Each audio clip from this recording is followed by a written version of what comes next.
আসসালামু আলাইকুম। আশা করি সবাই আল্লাহর রহমতে ভালো আছেন, আমিও ভালো আছি। আমার নাম মোহাম্মদ হাসান। আমি গাজীপুর ট্যালেন্ট হার্ট ব্রাঞ্চের 14তম স্টুডেন্ট। আজকে আমাদের টপিক হচ্ছে প্রিপোজিশন। তো আশা করি আজকের ক্লাসে 50% ডাউট ক্লিয়ার হবে ইনশাল্লাহ। এখন প্রিপোজিশন সম্পর্কে আপনাদের কিছু ধারণা দেব।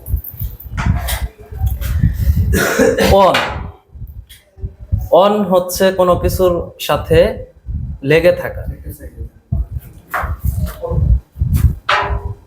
টেবিলের সাথে একটা গ্লাস আছে, এটা এই ক্ষেত্রে আমরা অন লিখতে পারবো। আর ওভার হচ্ছে গতিশীল।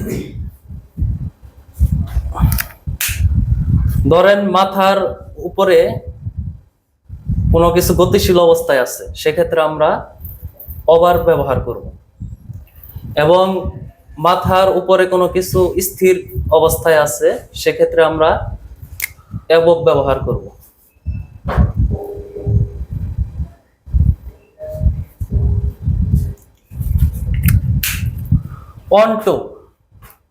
অনটো হচ্ছে ধরেন কোনো কিছু গতিশীল অবস্থায় কোনো কিছুর উপরে বসা। যেমন কুকুরটি একটি চেয়ারের উপরে বসলো, সেক্ষেত্রে আমরা অনটু ব্যবহার করব।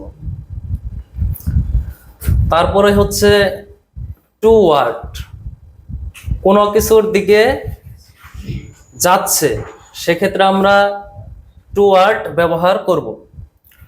আর কোনো কিছুর দিকে স্পেসিফিক অবস্থায় যাচ্ছে, সেক্ষেত্রে আমরা টু ব্যবহার করব।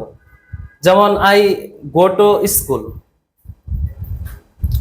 তারপরে হচ্ছে ইনটু, কোনো কিছুর ভিতরে প্রবেশ করছে, সেক্ষেত্রে আমরা ইনটু ব্যবহার করব। আর কোনো কিছু থেকে বের হয়ে যাচ্ছে, সেক্ষেত্রে আমরা আউট অফ ব্যবহার করব। তারপরে হচ্ছে আন্ডার, বিলো, বিনিথ, এগুলো আমরা কোনো কিছুর নিচে আছে, নিচের অবস্থানে বোঝালে তখন আমরা এগুলো ব্যবহার করব। তারপরে হচ্ছে বিসাইড, কোনো কিছুর পাশে আছে, সেক্ষেত্রে আমরা বিসাইড ব্যবহার করব। তারপরে হচ্ছে অ্যাওয়ে ফ্রম, এটা হচ্ছে কোনো কিছু থেকে দূরে চলে যাচ্ছে, সেক্ষেত্রে আমরা অ্যাওয়ে ফ্রম ব্যবহার করব। তারপরে আছে অ্যাক্রস, কোনো কিছুর বুক চিরে চলে যাচ্ছে, সেক্ষেত্রে আমরা অ্যাক্রস ব্যবহার করব। তারপরে ইন এর ব্যবহার করব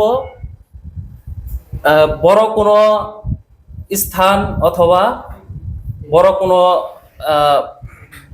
মাস অথবা বছরের ক্ষেত্রে। অন ব্যবহার করব দিন এবং সপ্তাহের ক্ষেত্রে।